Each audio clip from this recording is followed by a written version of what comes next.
The Boondokl Bedtime Stories by Dr. Robert Lefevre. Number 9. "Well, hello! How are you?" asked Allie, who'd run all the way down to the bottom of the garden in order to meet her cousins as they came through the hole in the fence. With no wheels on her feet, she could run across the lawn much faster than Charlie and Alice, who would have got stuck. "Hello," said Sam politely. "Hello, hello, hello," said Phoebe, Chloe and Jemima together. "What's that?" said Robin, who was the last one to come through the hole in the fence. He hadn't seen Allie because he came through backwards so as to keep an eye on the cat to make sure she didn't follow them. "Oh, hello," he said when he saw Allie and realized that she'd come all the way down to the bottom of the garden just to say hello to them. "Hello, everybody," said Allie, and she was very pleased to have all her cousins with her. She led them up the garden and into the kitchen of Mrs. Arlette Black's house. It was a nice, comfortable kitchen, with everything at a comfortable height for Mrs. Black. There was nothing too high up where she couldn't reach things from her wheelchair. This was nice for the Boondokl, because it meant that they could play games in the upper cupboards because they were no use to Mrs. Black. Anyway, Mrs. Black liked having Boondokl playing around the house, because they were company for her when the children H and Kelly were out at school.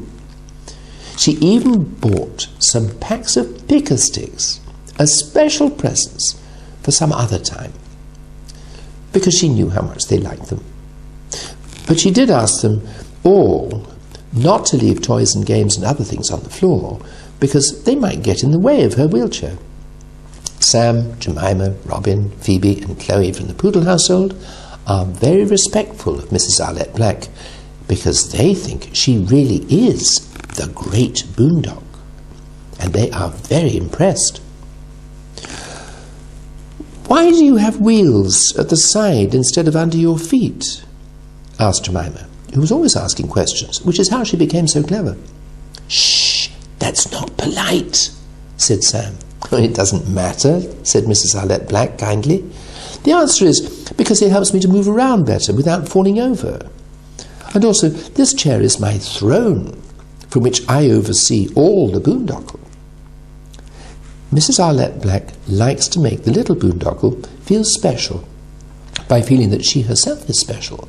She is the great Boondokl. Even Robin is impressed. "Golly gosh," he said with wide eyes and with his hands respectfully by his side rather than fidgeting with something as they usually are. "Now, you can all go through to H's and Kelly's rooms and play in there," said Mrs. Black encouragingly. "Why can't we play here?" asked Phoebe. "Shh," said Sam again. "Shh, shh," said Jemima and Chloe together. "Shh, what?" said Robin. But everybody frowned at him. "Sorry, great Boondokl," said Phoebe, and she skated out of the kitchen with the others, although they were careful not to go too fast for Allie, so that she wouldn't get left behind. "Let's have a competition," said Charlie. "Let's see who can build the best bridges and tunnels and runs." All the Boondokl from the Poodle household went to H's room, and all the Boondokl from the Black household went into Kelly's room. So that's how it was, and there was a lot of scuffling and rustling and huffing and puffing and grunting and squealing and sighing and panting, as they all made the biggest and best bridges and tunnels and runs that they possibly could. "And when we finished," said Chloe, the smallest and most nervous of the Boondokl, "could we ask the great Boondokl to say which is best?" They all agreed that it would be a very good idea, so Chloe, the smallest and most nervous of the Boondokl, felt very pleased that she had come up with a good idea. So then there was more scuffling and rustling and huffing and puffing and grunting and squealing and sighing and panting, as they all made the biggest and best bridges and tunnels and runs that they possibly could. When they'd finished, Chloe, because it was her idea in the first place, went through to the kitchen to ask the great Boondokl if she would come through to the bedrooms to see which of the Boondokl's bridges and tunnels and runs were the best. Mrs. Arlette Black, the great Boondokl, took her time. She knew that it was important to let all the little Boondokl see that she knew how much work they had done and how much care they had taken.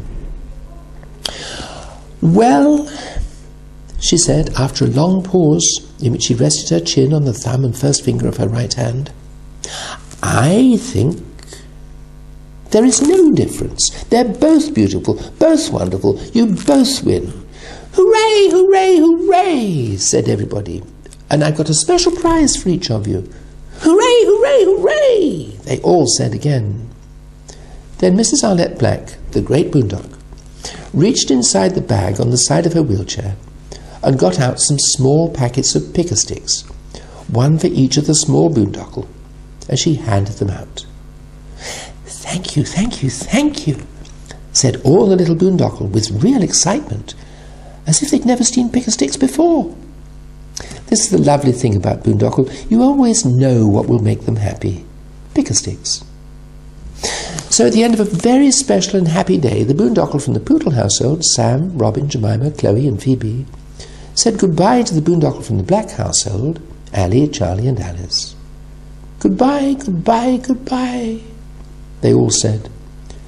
"I hope you'll come again soon," said Alice, who'd been very quiet because she always finds it very special when Sam comes visiting. She thinks he's extra special. "I will," said Sam kindly. So Allie led the way down the garden and made sure that nobody got stuck in the grass, and they came to the hole in the fence at the bottom of the garden. Robin peeped through. "Meow!" It was that cat again. But she was no match for Robin, who sent her his special computerized message, "Go home." As it happens, the Boondokl from the Poodle household got back into their home just as Dr. Nicola Poodle and Henry and Bee were coming in. The Boondokl, who'd been out visiting their cousins for the whole of the day, skated quickly to their rooms so that they could stay out of the way. "Now then, children," said Dr. Nicola Poodle with a curious tone in her voice that they couldn't quite work out, "let's go to have a look at your rooms." This was always the moment that Henry and Beatrice dreaded, because they had no idea what the Boondokl might be doing when they were out. And they knew that they themselves would get the blame if there was a mess, as there always was. But when Dr. Poodle opened the doors to the bedroom, she saw that they were absolutely perfectly tidy. "Well," she said, and she seemed rather surprised, "that's very good. I shall certainly tell your father, the Venerable Charles Boodle, how good you've been. And it proves one thing that nobody can deny. There aren't any Boondokl. You just have a lot of imagination, which I suppose is healthy in young children." So she closed the doors and went into the kitchen to begin preparing supper for everybody. But from the bedrooms, a special and very reassuring song could be heard. "Boondokl here, Boondokl there, Boondokl, Boondokl everywhere." To be continued.